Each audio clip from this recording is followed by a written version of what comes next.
Hablábamos al principio de que los informáticos eran los únicos que tocaban un ordenador. A día de hoy, tenía mi madre, oye, es que no me va el móvil. Que no me va el móvil, que ahora no sé por qué no va, que no puedo ver el fútbol. Entonces, ese ámbito ha cambiado. No nos comparamos con un banco, no nos podemos comparar con empresas de otro índole o un hospital, pero para nosotros el hecho de perder una fotografía de un niño que pueda aparecer en una dark web o que alguien pueda modificarla con esa fotografía, con algo que pueda vulnerar los derechos de ese niño o niña, ya es un problema. Entonces, o que nos roben los datos de los colaboradores, que empiecen a salir las cuentas bancarias o lo que sea, el hierro se sustituye, el dato no. Te ayuda a aprender, porque al final, por ejemplo, yo en mi caso me está enseñando a entender a la gente mayor. Y siempre se lo digo a cualquier consultor de seguridad. Cuando me vienen a presentar cualquier herramienta, puede ser la mejor del mercado. No digo que no. Digo, ¿verdad que el único problema que no me puede ser es eliminar el usuario? La interacción humana. No, eso es imposible. Tengo un caso de hace no mucho de una persona que le hicieron shoulder phishing, ¿vale? Y por desgracia le estafaron 15.000 euros en un préstamo. Lo arregló y tal, que aprendió mucho a nivel de comunicación. Y él nos empezó a hablar de cambiar el hábito, ¿no? Reducir azúcares, reducir harinas, cereales, tal, no sé qué. Y desde hace 6 años empezamos, añadimos el tema del ejercicio, ir al gimnasio, o en este caso, por ejemplo, a mí nos gusta jugar mucho al tenis. Y la verdad que cambió completamente. Es que muchas veces tenemos el concepto que el error es un problema.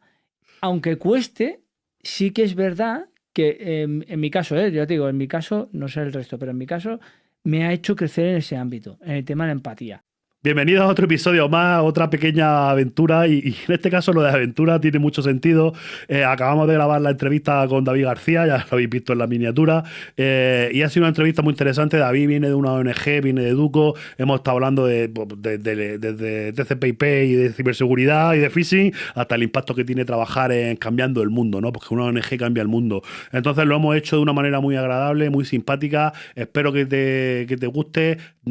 Tenemos ahora una horita de entrevista, la verdad que muy simpática. Y venga, no me lío más, que sé que tenéis muchas ganas. Empezamos otro episodio.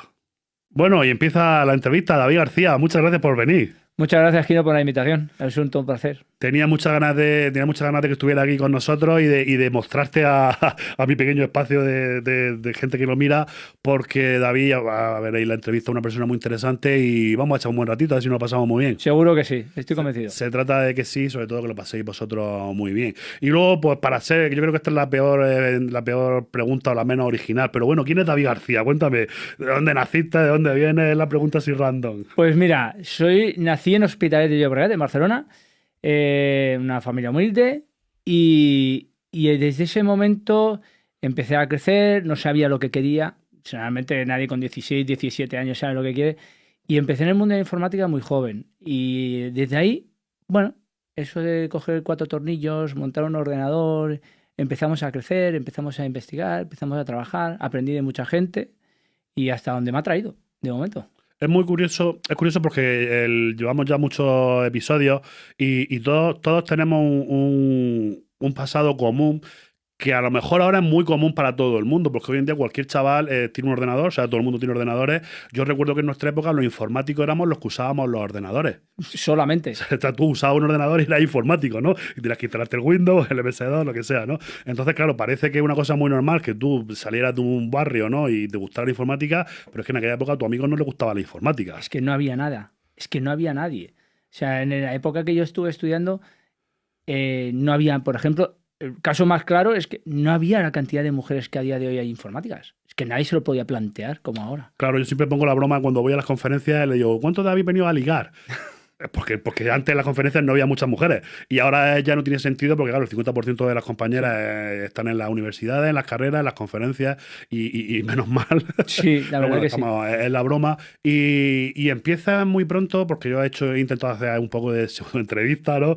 De prepararme y es curioso porque empieza desde muy joven en una gran consultora. No sé si me he equivocado, ¿no? Pero lo normal es que la gente pues empezara en una tienda de barrio o empezara montando el ordenador a la familia, pero tú ya creo que empezaste en Test System, puede ser, y además por lo que he visto ya con pollos ya de redes, de virtualización, es decir, que empezaste muy joven ya con escenarios de data centers complejos, ¿no? Empezamos justo con Seidor Microsistemas, que era una consultora que estaba que tenía subcontratado T-Systems a través del contrato de la Generalitat, etc. Y a través de ahí es cuando empecé a conocer gente dentro de T-Systems. Me metieron en proyectos de instalación de gestión de nóminas, llevamos varios departamentos, varias delegaciones de la Generalitat, y a partir de ahí pues pasé de Seidor Microsistemas a T-Systems. Y ahí es cuando entré ya como técnico de soporte on-site en primer lugar, desplazado en clientes, luego con equipos de administración de sistemas y luego, pues, bueno, en diferentes ámbitos del área de TI. Sí, pero bueno, al final tú lo dices así, que como empezaste como en micro y soporte, pero claro, estás hablando en uno de los grandes players, porque en aquella época era de los más grandes players que había. Bueno, era el principal player, por ejemplo, en la Generalitat era el principal. Era el principal. Y más porque este podcast nació así un poco por la parte de ciberseguridad, que sabes que me dedico, pero al final también lo estamos llevando toda la tecnología porque creo que es más enriquecedor, ¿no? ¿Viviste también esa parte del internet primigenio, de los modems, de los IRC? Es que no te tengo asociado, no sé si estuviste jugando con todas esas cacharrerías. Sí, y bastante. Pues te digo, cuando empecé con T-Systems llevábamos un proyecto que era la implantación de la aplicación de nóminas que se llama SIP 2000, imagínate. Una aplicación hecha en runtime, pero no recuerdo exactamente el tipo. Y las conexiones entre las diferentes áreas de departamentos eran RDSI. RDSI. Y que no funcionara.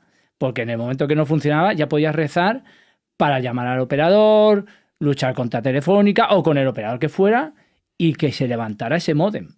Y que se pudiera conectar, luego que si era S400, etc. Yo lo de luchar contra la Telefónica, no por nada, sino porque era la predominante, ¿no? A mí me hace mucha gracia porque, claro, Telefónica tiene muy buenas cosas y mi padre trabajaba en Telefónica y nosotros hemos vivido gracias a Telefónica. Pero claro, cuando tú estabas en el 97, en el 2000 y tenías un problema de Telefónica, llamar al teléfono y que no se te fuera la línea no es como ahora. Ahora mismo Exacto. No pensamos en estar una mañana entera sin internet, pero es que antes era posible que tuviera una caída, ¿no?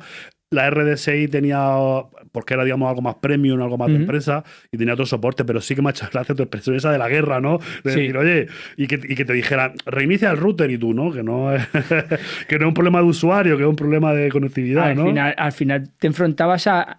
Claro, la diferencia que ahora, como bien dices, es que tienes 1000 recursos.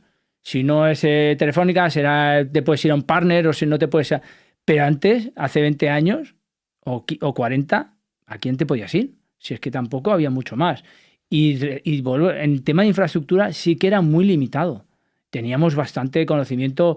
Yo tenía compañeros que eran verdaderos cracks en ese tema y muchas veces tenía que recurrir a ellos porque no tenía otra solución. Sí. Porque no había otra manera. No había otro. Hoy en día, el día estaba trabajando con un compañero que se le había roto la ADSL, ¿no? Y digo, pues trabaja con el 5G. Digo, vete al MediaMarkt y cómprate un punto de acceso G. La disrupción fue media hora y 70 euros. Exacto. Y con eso puedas levantar un CPD. En aquella época se te iba el sincronismo de los servidores y arreglar el sincronismo era un movidón. Poner 2 velas y rezar. Pero tú fíjate, David, porque lo recordamos con antaño, y claro, para mí esto fue el pasado. Yo incluso en aquella época tenía tanto pelazo como tú, pero no ha pasado tanto. Han pasado 20, 25 años. Sí. Que es mucho, pero tampoco es tanto, ¿no? Los coches en 20 años tampoco han cambiado tanto. Pero la tecnología sí. La tecnología, tú fíjate lo que estamos hablando, ¿eh? Exacto. Fíjate ahora con la irrupción de la IA. O sea, la IA o del cloud. Es que todo eso hace 15 años no te lo imaginabas. Sí, todo el mundo veía Terminator. Sí, pero bueno. Tendremos el robot aquí delante, ¿no? O cuando veías Quinto Elemento, veías los coches volarán con el efecto 2000. Pero en realidad no hemos llegado a eso, pero estamos en camino. Es curioso porque que sepas que la mitad de nuestro público no sabrá que es el quinto elemento. Igual que yo voy a conferencias y la gente ya no sabe lo que es Matrix. Para mí Matrix es la película de culto, ¿no? O Tron, tal, hay algunas más tal que igual, ¿no? Es curioso. Entonces te pasas del mundo de ese operador y me gusta ir aterrizando un poco más para conocerte y pasas del mundo operador, consultora, integradora, la guerra, porque eso es una guerra, te pasas a mejor vida, cliente final. Y en este caso es Educo, ¿no? Porque en Educo creo que llevas una vida entera. Llevo 17 años y no me arrepiento en ningún momento del cambio. Justo antes de llegar a Educo yo estaba en la administración pública y me surgió la oportunidad a raíz de una situación y no me arrepiento nunca. He aprendido muchísimo, no solo técnico, sino a nivel humano. A nivel humano hay un equipo en esa entidad impresionante. Me llevo muchos amigos. Ahí cada día que conozco a alguien, llevas la experiencia de conocer gente de otros países, de otras culturas. Entonces, todo eso me ha hecho enriquecerme como persona humana. Técnicamente he aprendido muchísimo y no llego ni a la suela de zapatos a mucha gente mucho más potente técnicamente. Pero el conocimiento que he adquirido, la responsabilidad que he adquirido, la importancia de lo que estamos representando, de lo que hacemos allí dentro, para mí es vital. A mí es una de las cosas que me motivó también a entrevistarte, porque al final hablas con todo el mundo y todo el mundo está en integradoras, en consultoras, en partners, en fabricantes americanos, ofreciendo servicios, pero es que, claro, nosotros ofrecemos servicios y ayudamos a la sociedad, pero claro, vosotros ayudáis a la sociedad a otro nivel, ¿no? Mucho más nivel a la sociedad es a todo el mundo, ¿no? Entonces, porque nosotros lo sabemos, Educo es una ONG, es una de las ONG que cuando uno piensa en la ONG en España, yo a mí entro en Educo. Yo participo, yo intento donar todos los años a una ONG. Lo que pasa es que como soy gordito es Acción contra el Hambre. Estoy solidarizado con el hambre en el mundo y a la que dono, ¿no? Perdón la broma. Pero entonces, Educo, cuéntanos qué es Educo. Ahora te preguntaré qué hace en Educo, pero ¿qué es Educo? ¿Qué es Educo como ONG? Mira, Educo es una ONG internacional. Trabajamos en 18 países y ayudamos alrededor a nivel de comunidades a unos 2 millones de personas. De esas 2 millones de personas, más o menos 1,5 millones son niños y niñas. O sea, somos una ONG muy enfocada a la protección y a la educación de la infancia, donde buscamos que parece un discurso así muy creado, ¿no? Pero al final lo que buscamos es que ese niño o niña crezca en un entorno seguro, fuera de violencia, fuera de explotación sexual, fuera de explotación laboral, que tenga la posibilidad de aprender, que tenga la posibilidad de ir a una escuela. Lo vemos normal. En una situación o en un país como puede ser España o de la Unión Europea, lo vemos normal. Y aún así, aquí en España seguimos teniendo esa problemática. Pero cuando lo vives fuera o cuando ves lo que aportamos afuera, para mí ha tenido mucho sentido. Tiene mucho sentido lo que hago. Yo no tengo la oportunidad como el resto de mis compañeros que están en terreno, que están en una oficina en Burkina Faso ayudando a una escuela o construyendo o ayudando a una comunidad. Pero si yo puedo aportar mi granito de arena con ese ordenador que le va a ayudar a él para poder trabajar, yo ya me siento contento.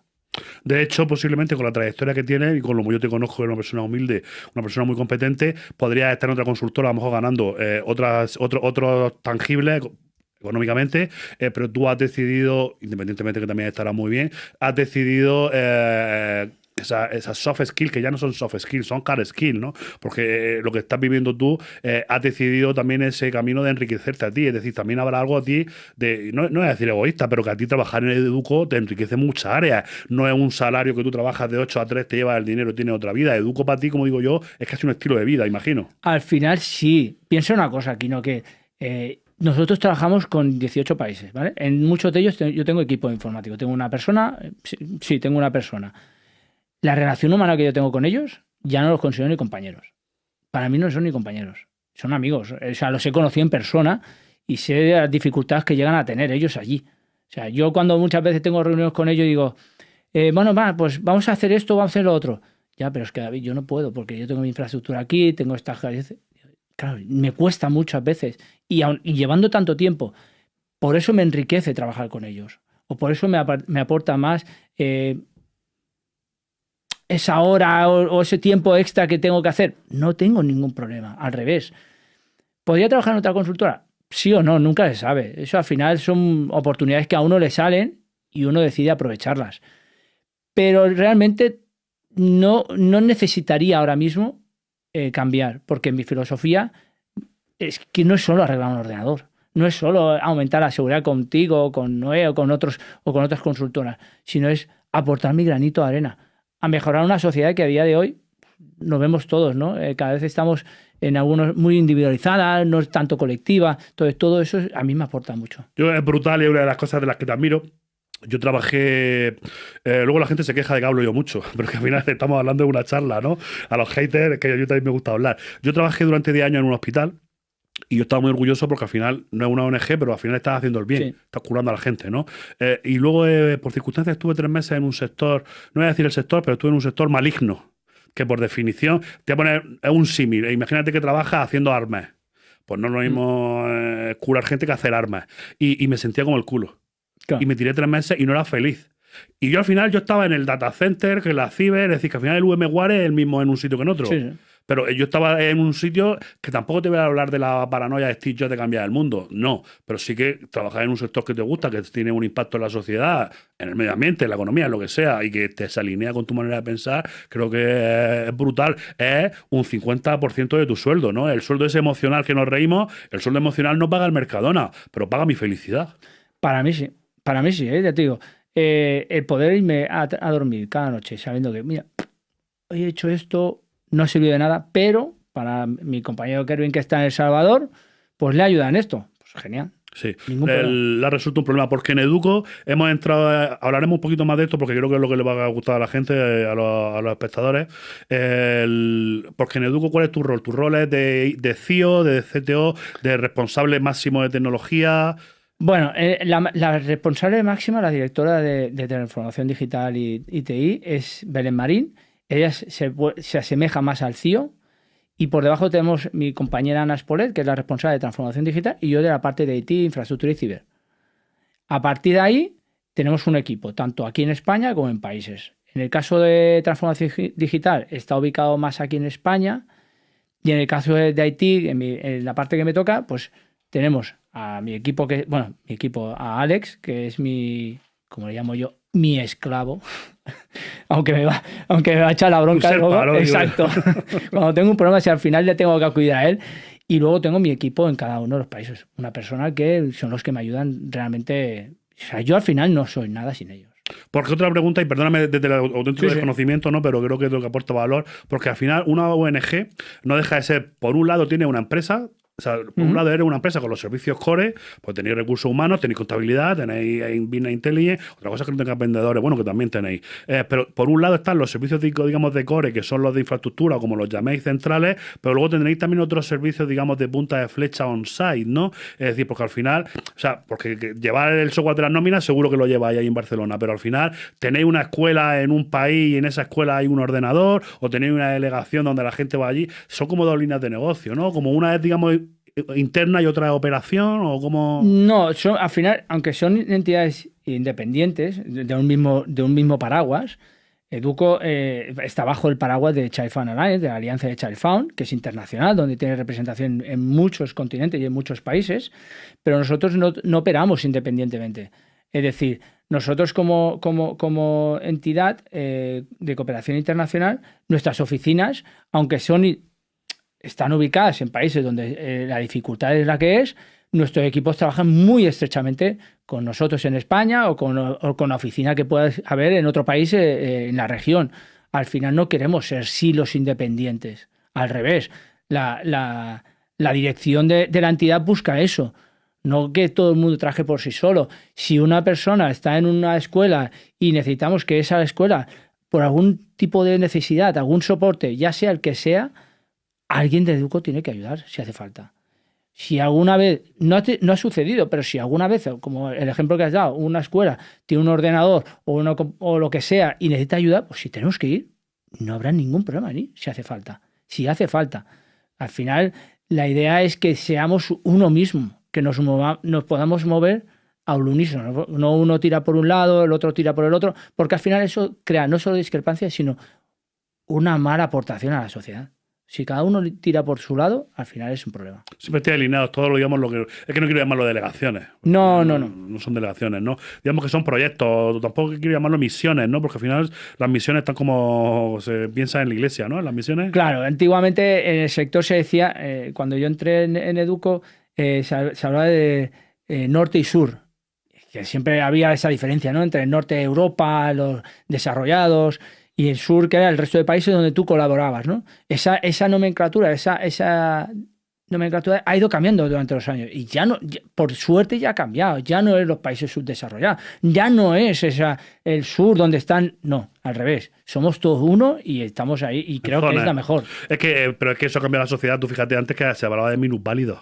Exacto. O sea, el otro día salía por ahí un meme que salía en la televisión española del 82, que era es que no sé si decían subnormales, David. En algunos anuncios sí. Era el día de los disminuidos. Y salían ahí los chavales con síndrome de Down, ¿no? Con tal, y salían ahí en la guardería, digo, en la tele pública, ¿no? Sí. Y hoy en día decir minusválido y minusválido, ¿no? Tú tienes unas habilidades especiales, lo mismo eres más válido que yo en 20.000 cosas, ¿no? Ujú. Entonces eso orientado también a la cooperación internacional me parece muy guay. Hay otra cosa que hemos estado hablando ya, nos hemos tomado unos cafés, unos cubatas, no sabéis esto cuándo lo hemos grabado, a qué hora, no lo sabéis. Hemos estado hablando un poquito y hablábamos de ese trabajo que hacéis en la ONG, que a mí me parece brutal y súper necesario, ¿no? De hecho, es una de las patas que tienen los gobiernos de articular, ¿no? También la acción social, ¿no?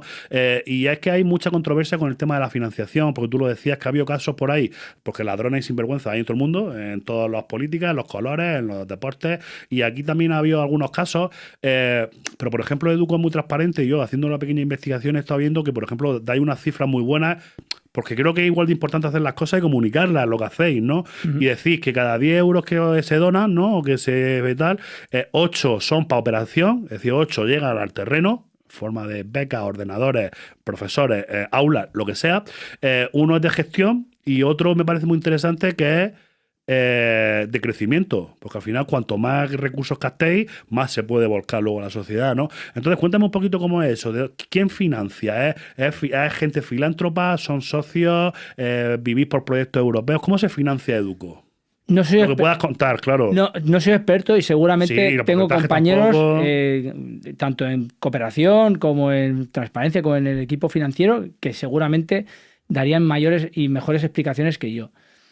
Por eso al final me dedico a lo que me dedico. Pero sí es verdad que Educo se financia con aportaciones privadas y con aportaciones públicas a través de la Unión Europea o de asociaciones o de entidades internacionales que financian no solo a Educo, sino a otras entidades, proyectos, ya sea en España o en Europa o en otras regiones del planeta. Claro, pues de derecho tendréis como, digamos, como comerciales, que no se llaman comerciales, que serán, que estén captando proyectos, que estén en las grandes organizaciones mostrando problemas para coger financiación, ¿no? Al final, Exacto. una cosa es el que nos ataca ahí en el Carrefour para que nos hagamos socios de la ONG y luego están ya esos niveles de Claro, cooperación entonces internacional. ahí vamos, no solo nosotros, sino la gran mayoría de ONGs tenemos ese camino de recurrir a subvenciones, ya sea de la Unión Europea, del Banco Mundial o de otras entidades o ayuntamientos que financian proyectos de cooperación, ya sea, ya te digo, ya sea aquí en España o en el resto del planeta.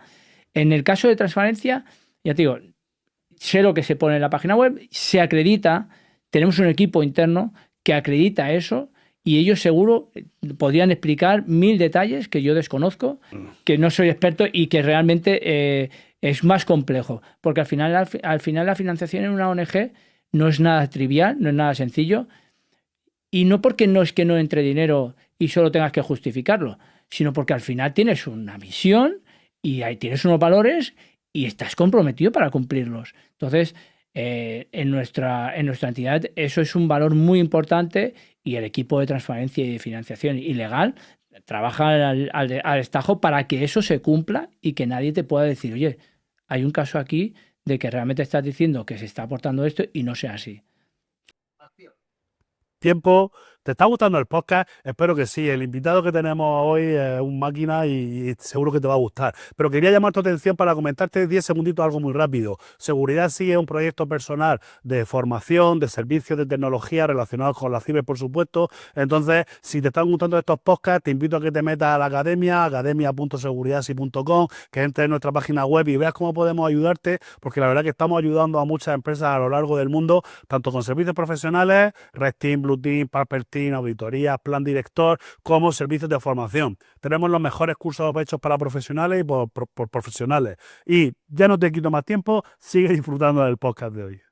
Pero es muy complicado, porque claro, tú cuando hablas de ONG, a mí me pasó con algún pequeño proyecto que hemos hecho, alguna cosita, claro, tú vas a trabajar a ONG y parece como que te sientes que yo debería trabajar gratis. Porque es una ONG, pero yo al final soy un proveedor, ¿no? O tú estás trabajando en la ONG, pues tú tienes que pagar tus facturas, ¿no? Entonces, claro, parece que criticamos mucho que es que la ONG tiene unos gastos de gestión, Pero es que la ONG tiene que tener unos gastos de gestión. No tienes por qué tú ser la hermanita de la caridad y trabajar gratis, ¿no? Pero parece que yo digo, tienes que cobrarle 50 euros por este trabajo, pues voy a regalárselo. Pero no se trata de eso. Se trata más bien, como tú dices, de que se optimice el euro como se tiene que optimizar y cada recurso vaya a lo que tiene que hacerse. Eso no quiere decir que tú seas mala persona porque quieres cobrar todos los meses. O el que va allí a vender la impresora o el que voy yo allí a lavar los coches, ¿no? Pues decir tonterías, ¿no? Pero parece que es que a la ONG le exigimos que la gente trabaje gratis.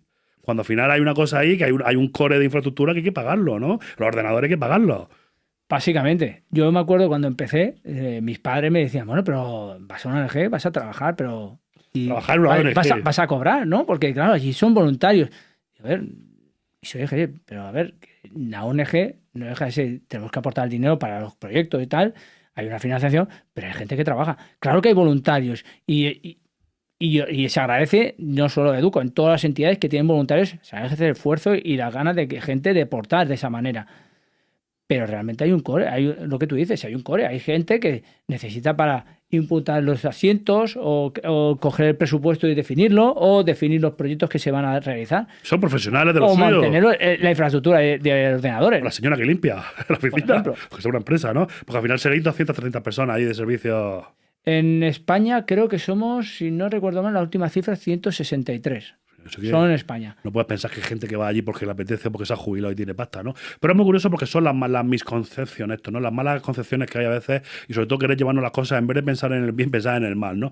Luego hay otra cosa que hemos estado charlando que también me gusta mucho y creo que debemos poner en relevancia, es que cuando hablamos de misión y de cooperación, hablamos de cooperación internacional. Yo recuerdo de pequeño, cuando en los 90, en la época del hambre en África, ¿no? Hubo una gran hambruna, yo recuerdo que era Etiopía hubo una época que pasó muy mal, y entonces pensamos, y perdonad la expresión que ya sabéis que no soy muy correcto, pero pensamos en el negrito con no tiene comida, ¿no? Y tal, ¿no? Entonces ahora había un movimiento que dice, no, España primero, es que no podemos salvar el mundo. Vale, no quiero entrar en política, pero una de las cosas que tú me decías es que no, es que pensamos en el pobrecito de Ruanda o de no sé dónde, pero es que nosotros ayudamos al vecino de Tarrasa porque hay no sé cuántos niños de no sé qué que no tienen para comerse un filete de ternera todos los días, ¿no? Entonces muchas veces vosotros, me gustaría que me comentaras que también tenéis esas acciones sociales o de cooperación para españolitos blancos y afeitados, como digo yo, o gente vecinos, incluso trabajadores que son pobres. Aquí, porque hablamos de niños y de educación. Sí, aquí nuestro objetivo, o sea, nuestra misión principalmente es protección sobre la educación y bienestar de los niños y niñas. Aquí, yo he viajado, no he tenido la oportunidad como el resto de compañeros que han viajado mucho terreno y que han estado y han visto muchos proyectos. Yo he tenido la oportunidad y gracias a Educo he podido conocer proyectos tanto en Burkina Faso, como en Benín, como en Filipinas o como en El Salvador. Pero nos creemos que solo trabajamos allí, ¿no? Pero yo, como te comentaba antes, yo tuve la oportunidad de ir con mi compañera Pepa Domingo y con Guiomar, que era la subdirectora, a un proyecto aquí en Terrassa, en Barcelona, que no estaba lejos de mi casa, estaba a 10 minutos de mi casa. Fuimos a una escuela donde, no recuerdo exactamente la fecha, pero donde nos enseñaron lo que estaban haciendo. Donde del proyecto era que esos niños que no tenían la oportunidad de tener una beca para comer, no tenían, la familia no podía pagar el comedor de ese niño que estaba en la escuela. No estamos hablando de Burkina Faso, estamos hablando de aquí. Entonces, siempre tenemos el concepto de que nadie dice que no haya de hambruna afuera. Y para eso estamos, no solo Educo, sino el resto de ONGs o nuestra alianza de Child Fund. Pero también está aquí al lado. Y verlo te remueve la conciencia, ¿eh? A mí al menos me removió mucho la conciencia. Lo vi en países, lo he visto aquí, y por eso te digo que al final podríamos trabajar en una consultora, seguramente. No sé si cobrando más o menos, a eso yo no entro. Pero sí que es verdad que yo me voy a dormir tranquilo. Sí, es muy importante lo que hacéis. Yo intento informarme de las acciones que hacen tanto mi ONG como otras, y la verdad que cuando lo ves tan cercano, porque al final...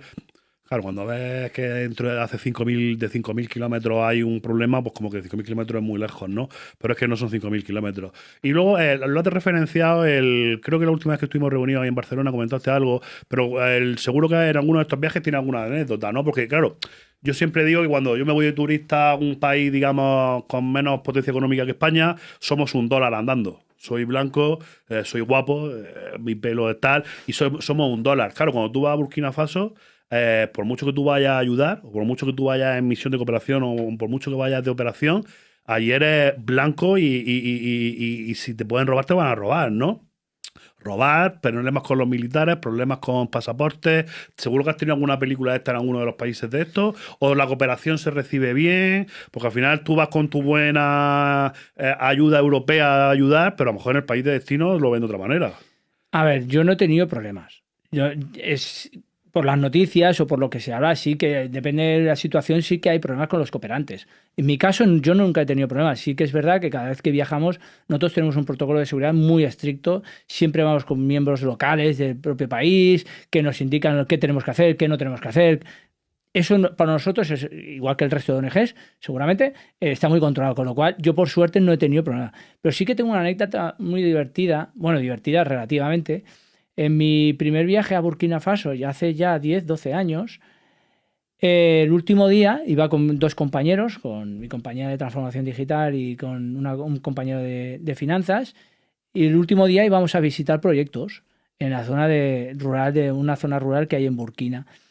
Y visitamos casas de agrícolas, visitamos un vivero, visitamos un almacén de cebollas, visitamos ciertos proyectos para ver. Pasamos por una zona, el día era muy claro. Pasamos por una zona y se empezó a nublar, bueno, vamos a ver. Y salíamos por la tarde para Barcelona. Bueno, para ir a Barcelona. En media hora cayó un tormentón, nos quedamos atrapados, no podíamos cruzar una zona donde habíamos pasado con el coche porque había crecido un río. Al cabo de media hora, no sabíamos qué iba a pasar, y al cabo de media hora aparecieron de la aldea rural que había al lado, que teníamos proyectos por casualidad, aparecieron gente para ayudarnos. O sea, es la experiencia más maravillosa que he visto. No por la situación, sino porque sin pensarlo, lloviendo como estaba lloviendo, vinieron a ayudarnos, echaron hasta tal punto, imagínate cómo era, que nos querían llevar a caballito para cruzar el río. O sea, que por supuesto, pero ni para asomo, pero solo ver cómo la comunidad de esa aldea se acercó a nosotros para ayudarnos porque llevábamos el chaleco de Duco. Para mí, ese día mi corazón siempre estará ahí. Sí, al final te das cuenta cómo el ser humano, porque te crees lo que te he dicho, que te crees que todo el mundo te vaya a robar o te va a pedir un céntimo, ¿no? Y son gente que está visto que está en apuro y te ayuda por Sin su ninguna predisposición a ayudar. Sin ninguna duda. Yo aquel día me sorprendió porque no lo he vivido, no lo había vivido nunca. Y lo típico, lo que tú dices, ¿no? Los negritos o no sé qué. No, no, al revés. No, o sea, no hay color ahí. Ahí no hay color. Nadie distingue por la piel. Ahí vieron a 3, 4 personas que tenían problemas y no dudaron nada para ayudarnos. Yo ese día es una experiencia que siempre la tendré en el corazón. Yo lo tengo claro porque me he viajado a diferentes, vamos, dentro de que no he estado en los núcleos estos calientes, pero sí que he estado en países, digamos, menos, como se dice, desarrollados o más incipientes, con otras economías, y sí que te das cuenta de que ahora hay movimientos que te dicen, no, es que ahí sus leyes son muy duras y por eso no te roban. Digo, no. Te estás equivocando, vete para allá y lo vas a comprobar. Ahí no te roban porque son buenas personas. Criminalidad en todos sitios, ¿no? Y en todos los barrios. De hecho, a lo mejor aquí en Madrid, en Barcelona o en Murcia, seguro que hay un barrio más chungo y nos creemos que somos la élite del mundo, ¿no? Pero en esos países yo sí que he visto que esa humanidad impera, y además vivimos en un mundo en que cada vez la humanidad es más importante porque tenemos a los robots aquí detrás ya empujando, ¿no? Entonces creo que ser humano, ser humano me refiero a que seas humano, potenciar la humanidad, ¿no? Dentro de esto, hablando de la humanidad, y voy liando ahí la entrevista, cada vez me sale mejor. Una de tus funciones es llevar un equipo de gente, ¿no? Estaba hablando que tenía ahí una persona muy cercana, que yo lo conozco, de mano derecha, tienes muchos equipos, claro, trabajarás con pequeños proveedores en todos los usos horarios, en todas las delegaciones, y eso es una de las partes que a mí no es la que mejor se me da, el ser jefe. Ser manager, ¿no? Es cómo haces eso, ¿no? Es conciliar eso, ese toma y daca con tus compañeros, el mantenerlos ilusionados, en hacer equipo, en que os cubráis. ¿Cómo llega a esa figura? Es complicado, ¿eh? Para mí yo siempre digo que me llevo mejor con los ordenadores que con las personas. Para mí es más fácil, ¿no? Porque no contestan. A mí también me pasa, ¿eh? A veces me cuesta sobre todo por el tema relacional cultural, ¿vale? No es lo mismo hablar con una persona que vive en Filipinas que una persona que vive en Burkina Faso o Benín o en Centroamérica. Pero lo que sí que me ha dado la oportunidad de entenderlos. de entender su situación y de trabajar con ellos. Son muy, o sea, al final yo soy manager, pero realmente ellos van muy por sí solos, son muy independientes y solo acuden a mí cuando realmente, oye David, tengo este problema, no consigo resolverlo, o Alex, y le da el soporte, pero son muy independientes. Es más, fomentamos que sean así y que si tienen dudas o que tengan, que investiguen. A mí no me gusta decir, siempre a mí me enseñaron de que la mejor manera de aprender es cometer el error, caerte. Y siempre lo digo, pruébalo. Mientras no rompas nada, mientras no tires la oficina abajo, pruébalo. Y a Alex también se lo digo. Es decir, ¿qué vas a hacer? ¿Vas a crear un servidor nuevo tal y se va a caer? Ya se levantará. Si me vas a tirar el core, no, pero si vas a probar, yo no tengo problema. Entonces, sí que intento darles esa independencia para que vayan avanzando, para que vayan aprendiendo. Porque al final, yo vengo de unos estudios de FPD, no tengo mucho más, y medio ciclo superior. Pero todo lo que he aprendido es cayéndome.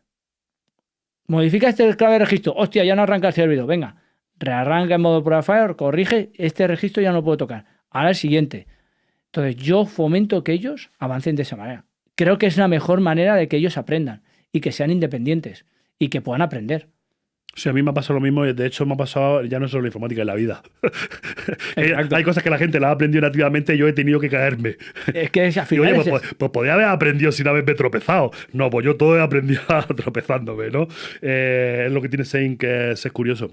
Luego también hablando contigo, porque he intentado buscar entrevistas tuyas, he intentado meterme por ahí en la dark web a ver si había alguna foto tuya comprometida, alguna cosita tal, y no he encontrado nada. La parte de la privacidad la maneja muy bien, pero hay otra cosa que te preocupa mucho, el dato, ¿no?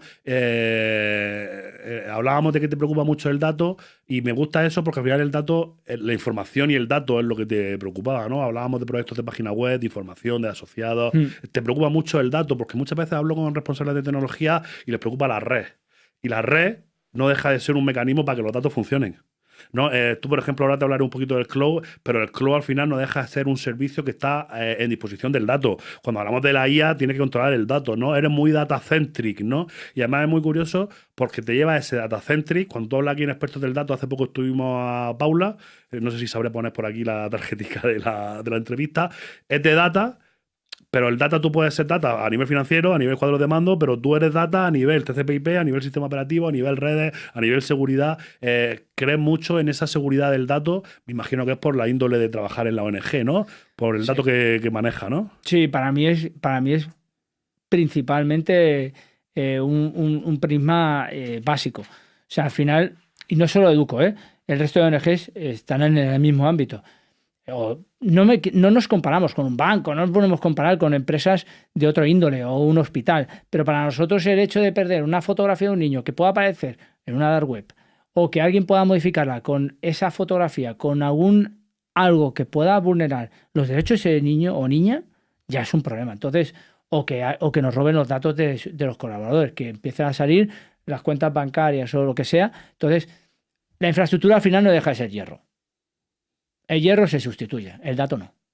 Sí, pero a mí tú lo tienes muy claro, yo también, pero muchas veces nos olvidamos de que el foco es el dato, ¿no? Que estamos protegiendo el dato, exacto, ¿no? Y al final el dato es la cúspide, ¿no? Pero claro, para tener el dato primero hay que tener todo lo que lo sustenta en la cadena debajo, ¿no? Pero me hace gracia, no, que me congratula, ¿no? Que lo veo muy bien, de que tú tienes claro que es el dato. El dato, sí. Y el dato, pues, desde el bastionado del servidor a la red, a comunicaciones, todas las capas. Y luego, aparte, es que tú eres humilde, pero tú hablas todas las capas, porque yo he tenido conversaciones contigo técnicas y a lo mejor no hasta la última milla del último script de lo que sea, pero tú eres capaz de pelearte con el directorio, con el Entra, con el Azure, con el BI, con hacer una consulta en una base de datos, en un Python. Tú eres capaz de manejarte mucho con la tecnología todavía. Sí, me manejo, pero ¿sabes por qué también? Porque sigue el podcast de seguridad, sí. Eso sí, eso seguro. Pero también porque tengo compañeros que me ayudan a eso. Al final, mira, te digo yo que intento que el equipo avance él solo. Pero uno, ¿sabes cómo avanza para mí? Teniendo gente que le ponga retos. Yo tengo compañeros en el área que me ponen retos. Yo no conozco programación, no tengo ni idea. Es más, es algo que no me gusta. Tengo compañeros como puede ser Virgili, Fernando, Juan o Joan, que es el experto en tema de BI. Yo con ellos aprendo. Pero sin ninguna duda. con Ana Espolete estoy aprendiendo mucho de IA. Entonces, esos son retos que a mí me hacen avanzar. ¿Domino entra? Sí, claro. No he tenido a nadie que me ayude. Pues nos ponemos Alex y yo. O necesito ayuda. Oye, Kino, necesito esto, ¿me lo puedes ayudar? ¿Me puedes consultar? O no es. O sea, al final me intento rodear de gente, no solo que me pueda aportar, sino que me pueda enseñar. Y que me haga esforzarme para avanzar. Porque al final para mí es vital en la vida. Pero eso sale de tu inquietud. Si tú tienes esa inquietud, tú me llamas a mí y me dices, Kino, toma 20 euros, lávame el coche. Exacto. Entonces, a mí no es que no me interesa. Habrá momentos que sí, que por el día a día, por el esfuerzo, no podré asumirlo y tendré que no, por favor, haz esto porque es que no podemos. Pero yo prefiero que tú me enseñes o que me enseñe quien sea para poder avanzar, porque al final, yo como lo veo en la informática, la veo con una necesidad de seguir aprendiendo cada día. Hablábamos al principio de que los informáticos eran los únicos que tocaban un ordenador. A día de hoy, tenía mi madre, oye, es que no me va el móvil. Que no me va el móvil, que ahora no sé por qué no va, que no puedo ver el fútbol. Entonces, ese ámbito ha cambiado. Perdona, ¿te está gustando el podcast? Déjame unos segundos de tu atención. Me gustaría pedirte que para apoyar el proyecto del podcast te suscribas al canal. Ya sabes que lo pedimos todos. Yo cuando veo vídeos en YouTube y me piden que me suscriba al canal, yo antes no le hacía caso y desde que tengo un canal ya le hago caso, ¿no? Entonces sé que no me vas a hacer caso, pero por favor, suscríbete porque es la manera que tienes de apoyar al canal. Y ya, vuelvo al podcast, te dejo tranquilo y espero que disfrutes. Que no deja de ser una consulta muy simple, pero es una consulta que al final te ayuda a aprender. Porque al final, por ejemplo, yo en mi caso me está enseñando a entender a la gente mayor, que es la gran olvidada en la tecnología. Para mí, entender a la gente mayor en la tecnología es a través de mi madre, de la mujer, de la madre de mi mujer, o de familia que no tiene esa capacidad o esas habilidades, pues me rodea y me hace subir más mis skills, mi empatía también. Yo creo que es uno de los retos que tenemos. De hecho, yo siempre critico que en nuestra sociedad, claro, al final nuestra sociedad no la marca la humanidad. La marca Google, Microsoft, Apple. Entonces ellos lo que no han hecho esto, pero yo al final creo que estamos dejando a nuestros mayores de lado, cuando los mayores desde hace 10, 15.000 años de sociedad o 10.000 años han sido los que han transmitido el conocimiento. Y además nosotros si te pones a pensarlo, esto es un poco filosófico, pero no hemos conseguido esa interacción humano-máquina, no hemos conseguido mejorarla, ¿no? Me explico. Hace 50 años nos comunicábamos con ordenadores con tarjetas perforadas. No es lo mismo que ahora. Luego salió el ratón. Luego salieron los entornos gráficos, salió el Windows, el Apple. Hoy en día tenemos un móvil y tenemos botones y dedos. Sí, es mejor que las tarjetas perforadas, pero todavía no deja de ser una interacción difícil para una persona de 70 años que no ve, porque es que yo soy que dentro de poco soy así, David, y tú también. Sí, entonces, sí. Llegará a tal. Entonces, no hemos conseguido que esa interacción sea fácil, pero sin embargo lo hemos puesto como requisito, porque mi madre para pedir cita tiene que ir al Servicio Murciano de Salud a la página web, Exacto. o tiene que pedir tal, ¿no? Entonces creo que como informático hemos avanzado mucho, pero para nosotros, pero para la sociedad, se lo hemos puesto a toda la sociedad y la sociedad no tiene nuestra agilidad. Para eso está la empatía.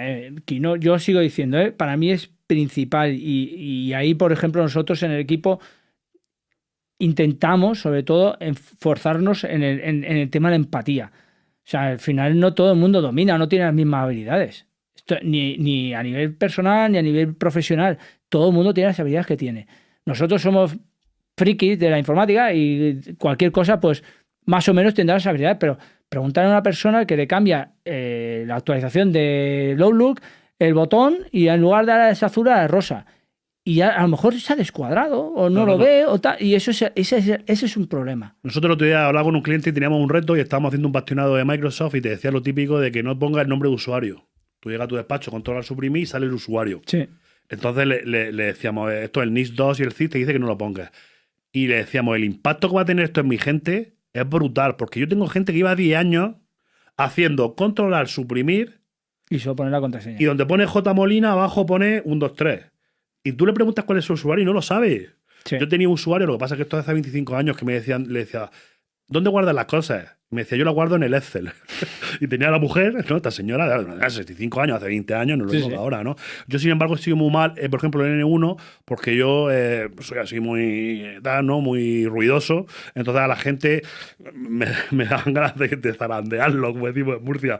No te enteras, no tengo esa paciencia de decir, mi padre me llama algunas veces para algún reto y le digo, llama a mi hermano. Ya. Porque yo enseguida le digo, papá, es que no estás viendo. De 65 años, ¿no? Yo no valdría para ese N1 de última milla. A ver, a mí también me pasa, a veces, no te digo que no, porque a veces te llama mi madre tal, no sé qué, o quien sea, y dice, a estas horas, a las 9 de la noche, te estás preocupando que no puedes acceder al Facebook. ¿Ese es tu problema? Que vengo de trabajar, no sé Es lo qué. más importante del Pero día. para ella sí. Entonces, aunque cueste, sí que es verdad que en mi caso, yo te digo, en mi caso, no sé el resto, pero en mi caso me ha hecho crecer en ese ámbito, en el tema de la empatía. Yo entiendo la informática, como te decía, en el hecho de que yo no le puedo explicar a una persona unos y ceros.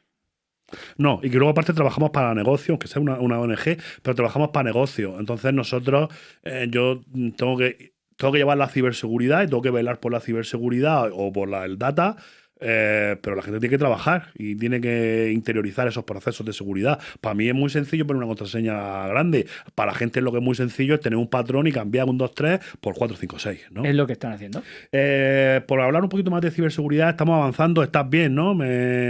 ¿Estás Sí, bien? sí, perfecto. Más frío, más calor. Estoy perfecto. Sí, pedimos unas tapitas aquí de merienda. El gordo siempre pensando en comida, ¿no? ¿Cómo ves la ciberseguridad? O sea, ¿cuáles son los principales retos que ves allí? Porque hablamos de APT, hablamos de amenazas avanzadas, de keychain, ataques súper sofisticados, pero al final lo que estamos viendo en las organizaciones es que te van a entrar por un phishing. O sea, ¿qué es lo que tú estás viendo que está pasando, no? ¿El phishing, la llamada, va por ahí o tenés otro tipo de...? Mira, al final lo que queremos es... para mí hay una premisa, y se me va a entender mal, pero... Y siempre se lo digo a cualquier consultor de seguridad. Cuando me vienen a presentar cualquier herramienta, puede ser la mejor del mercado. No digo que no. Digo, ¿verdad que el único problema que no me puede ser es eliminar el usuario? La interacción humana. No, eso es imposible. Entonces nosotros, en nuestra área, lo que queremos es fortalecer eso. Fortalecer. Yo no quiero conseguir que una persona del equipo de programas sea un experto en informática. Al revés, todo lo contrario.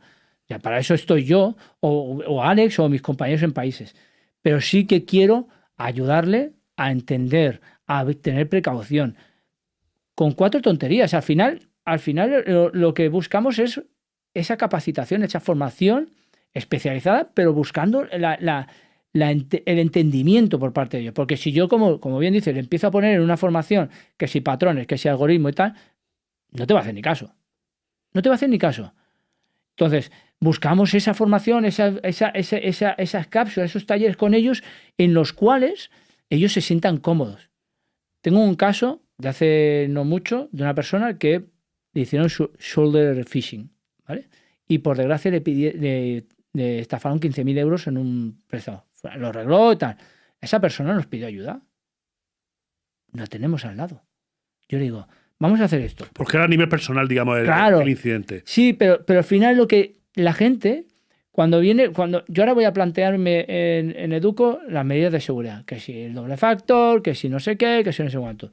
Y todo el mundo va a decir, ya viene el informático de turno a tocarnos las narices y a complicarnos la vida. Porque es así, porque es nuestro rol al final. ¿Vale? Sí, pero yo quiero hacerte ver que no es una manera de molestarte, es una manera de ayudarte. ¿Qué necesitas y cómo te puedo ayudar a protegerte? Al final, para mí eso es la clave. Porque ya te digo, yo le puedo activar el doble factor a cualquiera. Luego hay herramientas que la puedes saltar, lo que tú quieras. Pero lo que más importante es que esa persona entienda, vale, yo tengo el doble factor porque necesito protegerme. Yo necesito el doble factor no solo por el ámbito de Educo, sino a nivel personal. Oye, pues para el banco, pues también. O necesito un gestor de contraseña. Si yo le enseño de esa manera, que es una manera de protegerse, y él lo entiende y entiende que es necesario, esa persona la tienes a tu lado para siempre en materia de seguridad. Pero es muy importante porque estás hablando y has puesto sobre tu propio camino y es la comunicación. Hablábamos antes que es muy importante que la ONG comunique su integridad, su transparencia, ¿no? El otro día lo hablaba en temas de la política, ¿qué se hace con los impuestos? ¿Qué estáis haciendo? Comunicar, ¿no? Entonces, muchas veces nosotros, los de informática y más los de ciber, no sabemos comunicar y le decimos a la gente que la clave tiene que ser... ¿no? Entonces tú tienes que saber comunicar y que eso es para ellos, que no es una imposición, que tú cuando le quitas el Facebook, la broma, cuando le quitas Facebook es por algo. De hecho, yo participo mucho en concienciaciones de empresas y muchas veces nos lo llevamos al terreno personal, porque a la gente que se le pete el ordenador de la empresa, pues mira, pues ese día no trabajo. Es que piensan así, lo que sea. Pero en tu ordenador, la misma clave que tu móvil, cuando tú le das ya tips en los que dices, tú es que tu ciberseguridad de tu identidad ya no es empresa. Es que a lo mejor entra a tu correo y he visto las fotos porque le enviaste a tu marido las fotos del viaje. Entonces tienen que entender que la ciberseguridad es un problema de empresa y de persona, ¿no? Entonces hay una parte que es concienciación. Luego hay otra parte que es unas medidas técnicas, de las que ha hablado muy bien con mucho acierto, pero tenemos que comunicar y que la empresa está en una política, de una cultura de ciberseguridad y que todos somos parte. No tú eres el de la ciber. Es que ciberseguridad, mi madre tiene que hacer ciberseguridad. Mi madre no va a compilar exploit en C. Pero mi madre tiene que tener una higiene en ciberseguridad, ¿no? Entonces creo que la comunicación muchas veces es importante y no sabemos comunicarlo. Nuestro ámbito, en nuestra área no, ¿eh? Ya te digo, yo era como, o sea, yo desde un inicio era como tú, me costaba mucho comunicarme y he ido aprendiendo mucho, ¿eh? Y eso me lo han enseñado ellos. Tengo una compañía de transformación digital, Ana Espolet, o mi directora, Belén, que ha aprendido mucho a nivel de comunicación, porque me cuesta, ¿eh? A mí hablar en público, hablar con gente, tal, fuera de mi zona de confort, yo era ponerme blanco y ponerme nervioso, sudar a gota fría. Y eso me han enseñado y eso me está ayudando mucho. Que vuelvo a decirte, es que la comunicación con cualquier persona, con una persona que tiene 60 años, es crucial. Es crucial para que esa persona no te dé un clic en un phishing. Y es que al final es eso. O incluso, vámonos más allá, incluso a la hora del consejo de dirección o de un superior, explicarle que te tienes que gastar 10.000 euros en un EDR más que en uno más barato, más caro. Tienes que comunicar porque eso es necesario para gastar recursos, ¿no? O sea, es que ya es a todos los niveles. Bueno, David, estamos pasando A mí ya se me está pasando el efecto del cubata de por la mañana, entonces tenemos que ir acabando. Entramos ahora, cambiamos un poquito y bueno, ya has visto que esto ha sido técnico, pero hemos hablado de todo, pero entramos en las preguntas broncano, como digo yo, ¿no? En las preguntas un poco, entonces me puedes mandar tal, ¿no? Entonces vamos a hacer unas preguntas así un poquito más cortas, pero que también me ayudan un poco a humanizarnos, porque parece que, como te digo, para mí ya tiene mucho más valor tener a David aquí y ver lo bien que huele y lo gracioso que es y lo simpático que otras cosas, ¿no? Entonces, ¿tienes alguna persona de referencia en el mundo? No te hablo de tecnología. Háblame de un monje budista, de un profesor que te ayudó, de tu hermana que es muy buena. ¿Tienes alguna persona en este mundo de referencia? Y olvídate de la tecnología.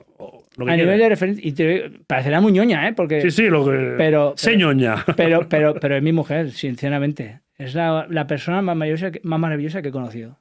Me encanta, porque yo sin mujer también no soy nadie. Lo tengo muy claro, ¿eh? Es la única que me ha ayudado en esta vida a superar mis retos y todos mis miedos, ¿eh? Aquí donde me ves, yo era una persona con 18 o 20 años muy miedosa, muy introvertida y cuando la empecé a conocer a ella, me ha cambiado la vida. O sea, sinceramente, es mi referente. Lo más fácil sería Gandhi, Mandela, ¿no? Steve Jobs, cualquiera de estos. Es lo más fácil. Pero para mí... Te hace más grande, yo tengo aquí puesto libro, película, música. Libro, cualquier libro de J.R. Tolkien. De Tolkien. Película, cualquiera de tecnología, pero ahora sí que es verdad, estamos bastante con Marvel, Avatar, que sale ahora, las más comerciales. Vale, ¿y música, género, te gusta todo o no eres muy...? Me gusta todo, pero el rock británico, Queen, Dire Straits, Rolling Stone, aunque son americanos, me gusta mucho ese género. El concurso de adivinar la edad es fácil. Ya está dando las pinceladas de la edad que puede tener, ¿no? No la digas. 48 años. 48 años. Yo siempre lo he tratado como de más joven que yo. Bueno, pero esto me enlaza con la siguiente pregunta, ¿no? ¿Qué haces de lifestyle para conservarte también? No me refiero a si te levantas a las 5 de la mañana o haces burpee, pero sí que eres una persona deportista, buscas tu hueco para hacer deporte, desarrollo personal, alimentación. ¿Cómo montas tú esta en la ecuación? Pues mira, somos mi pareja, mi mujer y yo, nos gusta mucho la montaña, intentamos hacer bastante senderismo, bastante vida saludable con el perrillo que tenemos ahí, que disfrutamos. Y en una de esas veces que fuimos, estuvimos unas semanas de vacaciones en Andorra y tal, tuvimos cada día lo típico, vas con bocadillos, pan, y empezamos a tener bastante, bueno, hinchazón, inflamación, problemas. Y empezamos a ir a un gimnasio, conocimos al entrenador, y él nos empezó a hablar de cambiar el hábito, ¿no? Reducir azúcares, reducir harinas, cereales, tal, no sé qué. Y desde hace 6 años empezamos, añadimos el tema del ejercicio, ir al gimnasio, o en este caso, por ejemplo, a mí nos gusta jugar mucho al tenis. Y la verdad que cambió completamente. O sea, yo desde que empezamos ella y yo a este cambio, no he tenido ninguna gripe, toco madera, porque ahora con la que tenemos no es de extrañar, pero no... Esto luego a lo mejor, perdona, esto luego a lo mejor sale en verano del 2027.